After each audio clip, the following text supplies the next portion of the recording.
Today is one of our last chapters. We're getting there. This is performance-enhancing drugs.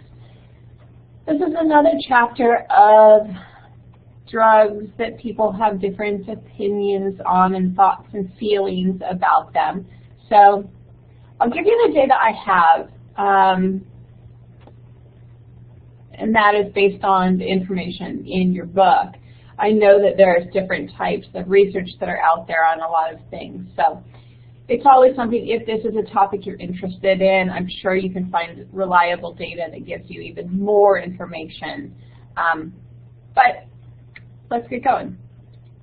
Okay, so why do we care if people use performance-enhancing drugs? I mean, for some people will say, well, some people are allowed to have like better bikes than other bikes. You know, that enhances their performance. Should that be allowed, or should everybody have to have the exact same bike, right? What about trainers? What about, you know, all those other things? Should everybody have to have the exact same all of this stuff? Okay, well, the reason that people do seem to care about performance-enhancing drugs is that a lot of athletes are models for young people. They're role models, right? So we feel uncomfortable if the people our children look up to are using drugs, period, okay? Drugs may provide an unfair advantage during competition, okay? And athletes of all levels of ability may have to risk their lives or health by taking the drugs. Because basically, let's say you're the best out there, but everybody else is using performance-enhancing drugs, so they're even better than you, then you have to use them in order to compete. And is that fair to you, so that you have to use them just because everybody else is? So there's those issues, okay? Early products. Honestly, they may not have provided any true physical performance enhancement, more like placebo effects. Ancient Greek Olympians and Aztec athletes used plant-based stimulants. So just that your brain going a little bit faster, that stimulant effect, makes people feel like, yeah, I'm going to go, I'm going to do really awesome. And then maybe they do, because they're feeling like they could. Athletic competitions probably developed in tribal societies as a means to train for war and hunting.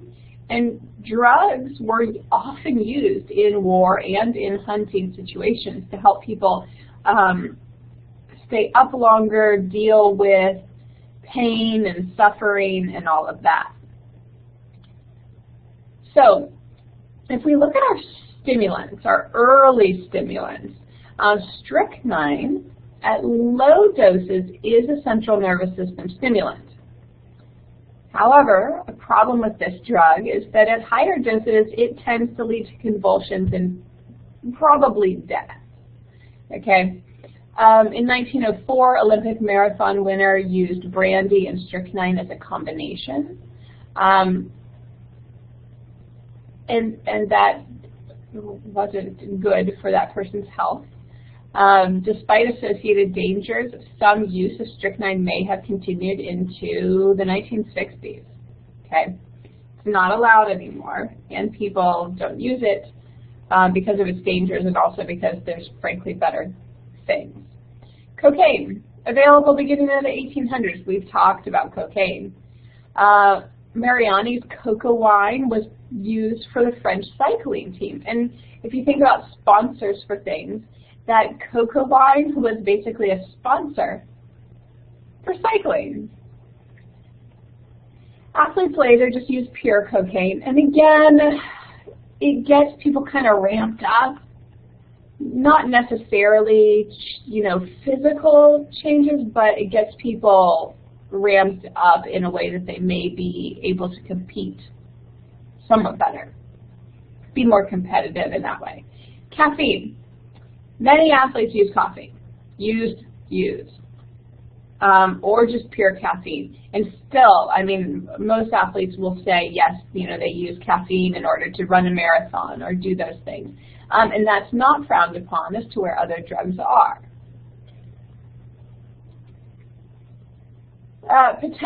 Potential benefits over other stimulants, okay? Amphetamines are more potent than caffeine. They're safer than strychnine.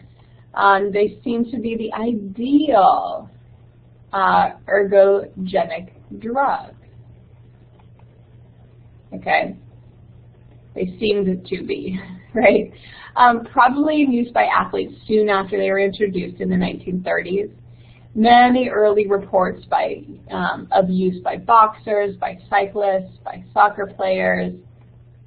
However, some adverse effects started to happen. People started to have problems, right? So in the 1950s Olympics, many reports of amphetamine use happened, and there were a few reported deaths. In the 1960 Olympics, one cyclist did die. Several others were hospitalized due to specifically amphetamine use, right? So again, people started to feel a bit nervous about these things. So in the 1960s, some sports began testing athletes, okay? Problems continued though. So for example, a cyclist died during the 1967 Tour de France. Amphetamines were found in his system. 1968, the International Olympic Committee established rules to disqualify any athlete who used banned drugs or refused to be tested. Refusing to be tested gets you kicked out, same as testing positive for a drug gets you kicked out, okay? The scope of testing at the Olympics has really expanded over time, and it will continue to expand because every time they have a drug test that catches everything and they can find out if they're using drugs, then, you know, scientists and people come up with other performance-enhancing drugs that the test doesn't catch because they don't know about yet. And then the testing gets better, and then the drugs get better, and the testing gets better. This is actually a lot of money, right? Some people are making a lot of money on either continuing to make better and better tests or continuing to make better and better drugs. And I say that with quotes because better meaning not being caught, not being a drug that drug test will find, okay? I mean, for example, you know, we have all this stuff with drug testing of Lance Armstrong and all of that. If you're interested in that or if you don't know much about it, you know, you can do some reading on Lance Armstrong. But he passed or reportedly passed drug tests always. He had some people on his team that were continuously making better and better drugs. Or doing other types of doping. There's something called blood doping, which is not exactly the same as using performance-enhancing drugs. It would be you should look it up, but it's basically like taking blood out and then putting blood back in later, oxygenated and getting you going. So that is the simplest possible form of that, what that is I could come up with. Okay, moving on. 1960s. Many football players used amphetamines during the games. Attitudes toward amphetamines changed, though. In 1971, the NFL banned the distribution of amphetamines by team officials. So to be clear, before 1971, team officials were giving football players amphetamines. After this, they said, you know, let's not give it to them specifically. They didn't have any testing of players. They just said, you're not allowed to give it to them. If they obtain it on their own, we're just not going to ask, right? Now, current NFL policy restricts use of amphetamines and many other drugs. Okay. And then we have steroids, okay? Testosterone is actually used for weight gain in malnourished people. So testosterone is not a bad thing for many reasons. But one of those things is that when you give it to people who are malnourished, they can start thriving and functioning and being okay. Soviets began to use testosterone to build up athletes in the 1950s. In 1960, many U.S. athletes used steroids. Weightlifters, bodybuilders, track and field athletes. Now in 1970s, testing in athletic events began, and steroids was one of those things they were testing for. Okay, now we have this BALCO scandal. Again, if you're not familiar with this, look it up, but because it was a big thing. There were rumors of steroid use by certain baseball players. June 2003, evidence surfaced that athletes were using this tetrahydrotestosterone, previously unknown steroid, right? So it didn't show up on the test. Didn't show up on the things that were developed by the U.S. Anti-Doping Agency, but it is a testosterone steroid, okay? BALCO, the reason it's called the BALCO scandal is because BALCO Laboratories, the founder of it, Victor, I don't actually know how to say his last name, Conte? Let's go with that, was implicated, along with a number of professional athletes from several different sports, right? All you need is like one or two people to rat people out, and then it's a big scandal. So,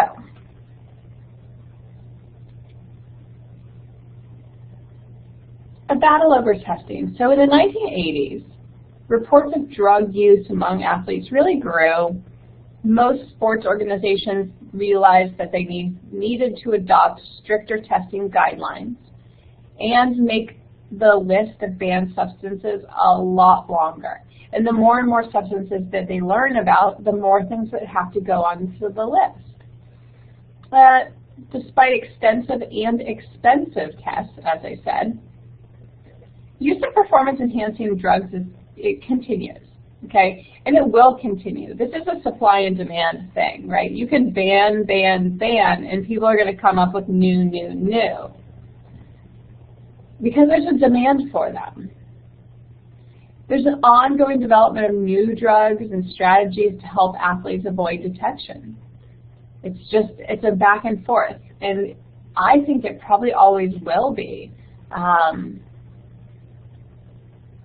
And I don't know, I kind of want to see like the Tour de France where everybody has to ride like the exact same steel frame bike and the exact same helmet and the exact same cycling gear. It'd be interesting. It'll never happen, but it would be interesting. So, types of drugs used as performance enhancers include things like stimulants, steroids, human growth hormone, or HGH, beta-2 agonists, and creatine. So, do they work? Stimulants, things like amphetamines. Studies do indicate that it seems to make the performance of most athletes better, but the improvement is small. However, and I think I said this before, but at high levels of competition, a half of a second can be a huge difference, okay? Underlying mechanism of improvement is unclear, so maybe there's this increased physical ability, increased strength, or masking of fatigue. Maybe there's effects on the brain, increased confidence, winning attitude. Okay. Other things, caffeine. So caffeine does improve endurance under laboratory conditions, meaning under a control group and an experimental group. That's what we mean by laboratory settings or laboratory conditions. That may not be effective under certain conditions. You may need a large amount of caffeine. Okay. Ephedrine, and we talked briefly about ephedrine before, but an Olympic and NCAA, it is on their list of banned substances. Now, Professional sports organizations were slower to ban it. So Major League Baseball, in 2003, they had one of their pitchers in Major League Baseball died, and it was actually attributed to an ephedrine-related heat stroke. Okay. Steroids. Steroids are the male sex hormone, or testosterone. Said that kind of weird. With steroids, most of them tend to be testosterone. Testosterone is the male sex hormone. It has two different types of effects. Do know these for your final exam. Okay? Androgenic. Androgenic effects are our masculizing effects. Okay? They have growth of the penis or other sex glands, not the testes, by the way. Deepening of the voice, increased facial hair, increased hair. So those types of androgenic masculizing effects. And then you also have your anabolic effects, and those are tissue building. That's what people are looking for typically, and that is increased muscle mass.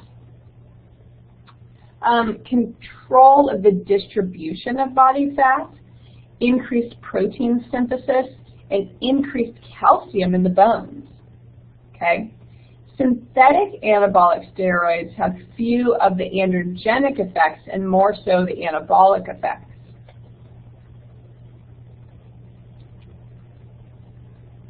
So do they work? Animal studies. So synthetic anabolic steroids do seem to build muscle in castrated animals. So animals that have been castrated, synthetic anabolic steroids do build muscle. Again, I'm sure there is so much more information out there on that. There is more information in your book. On the lectures, we don't do everything, so you still have to go back to your book for something. Laboratory research on healthy men. So there's a problem with laboratory research with humans. But within the laboratory research they do, they end up giving people a certain dose of steroids, but they're nervous to give them too much because they're afraid of these negative effects. And the higher amount is probably what people outside of a scientific laboratory setting are actually taking this much. So our data is on people that are taking just a little rather than people that are taking a lot.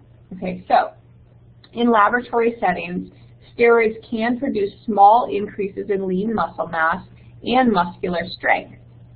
There's no evidence that steroids increase aerobic capacity or endurance.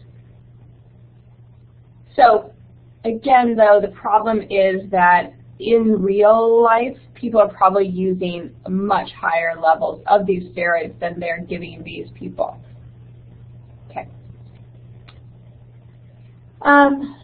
So I guess I said this, difficult to extrapolate laboratory findings. Athletes may use much higher doses, and they also do something called stacking. Know that word. Know the word stacking. Stacking means using a combination of steroids. Again, these are not FDA-regulated things. These are not things that a physician is looking at and saying, yes, these are safe together. So, as always, be very careful when you make decisions. Psychological effects of steroids may affect results. So users report that they feel stronger and therefore they can work harder, okay? And if you feel stronger and that you can work harder in the gym, you may have better workouts and therefore you're gaining more muscle. So there's that. And therefore that possible placebo effect. Psychological effects. So again, things have to be anecdotally because they don't give the higher doses to people in the laboratory. So anecdotally, steroids produce a stimulant-like high and increased aggressiveness. Sometimes in competition, that can be good. It may allow for more work to be done in training, like I just said, and increased intensity of effort during competition. Okay. Now, there are concerns about high doses, maybe psychological dependence resulting in mood swings and depression when you don't take the drugs. It could interfere with social relationships or other areas of life, depending upon how other people in your life feel about you taking them. Okay. Roid rage. Anecdotally, roid rage exists. However, stories may be exaggerated, so we don't really know. There are many reports of violent feelings and actions among people who use steroids that do raise concerns. Okay, so if somebody takes them and they're experiencing these things, they should seriously think about not taking them. So, adverse effects. We have those growth plates in our wrists and a few other areas. But what happens is if you're taking steroids before your growth plates have closed up, you can have premature closure of these growth plates and stop growing. I think this could be really upsetting for, let's say, a young boy is using steroids because he wants to be bigger and tougher and he's not so big yet. Boys still have so much time to grow. But doing this may actually cause them to stop growing. Okay? So it could have really the opposite effect of what they'd like. Risks for men. Atrophy of the testes. Breast enlargement. There's that. Risks for women. By the way, do you know these risks? Okay. Risks for women. Decreased breast size, which is often why you see female bodybuilders either with no breasts at all or definitely fake breasts. They've had breast enhancement surgeries, but it's very obvious. There's also enlargement of the clitoris. So in men it would be, growth of the penis. We have enlargement of the clitoris in women, and sometimes it looks like a tiny penis. Increased facial hair, deepening of the voice,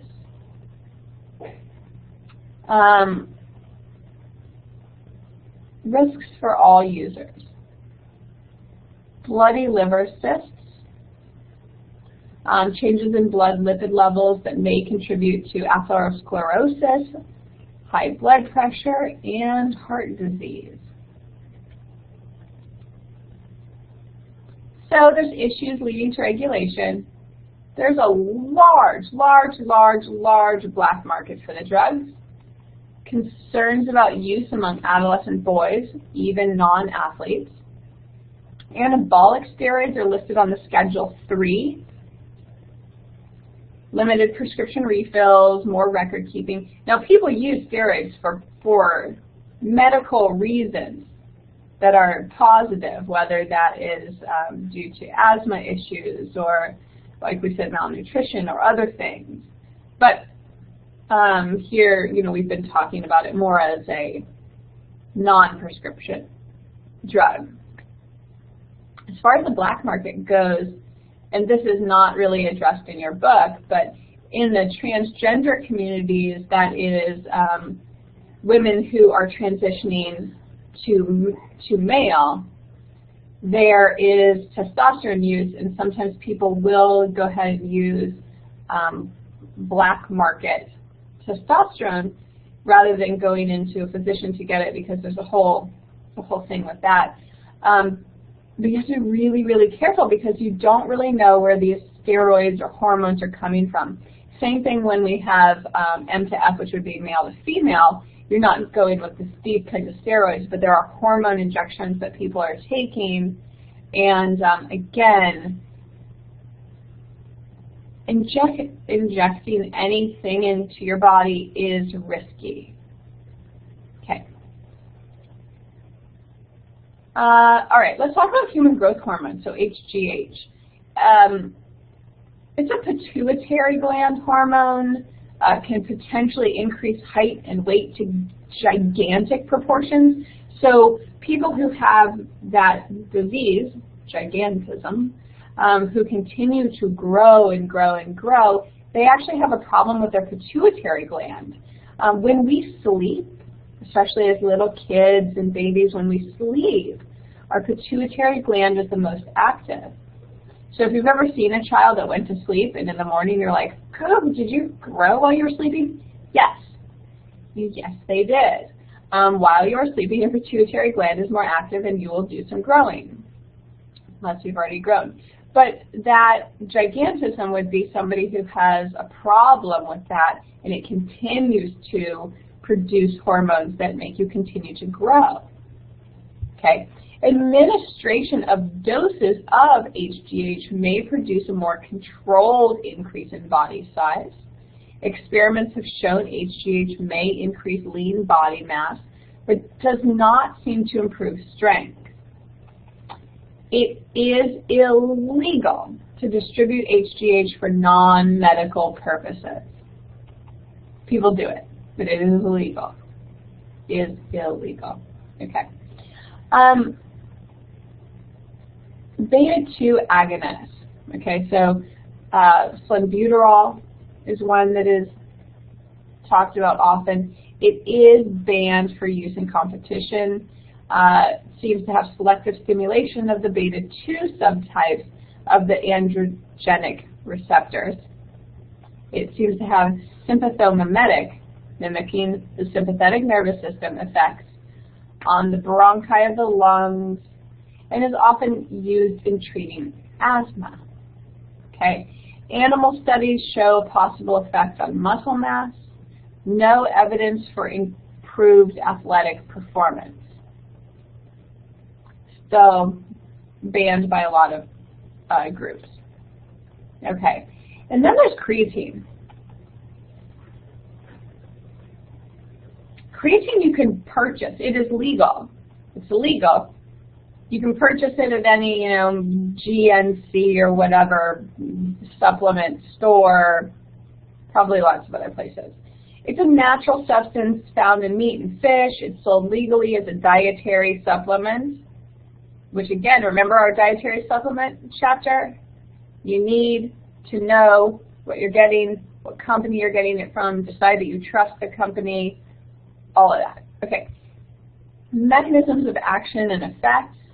It seems to help regenerate ATP.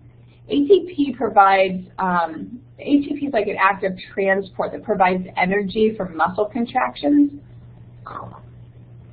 My big muscles. Okay. Users tend to gain weight. It does actually seem to be mostly water weight. Okay, so people do gain weight, and like guys kind of like it because they look a little bit bigger, because they and placebo effects. They feel like they can work out harder at the gym and all this stuff. It may improve strength. It may improve short-term speed and sprinting. Okay, as soon as you stop taking it, you lose it. No evidence for improvement in longer distance events.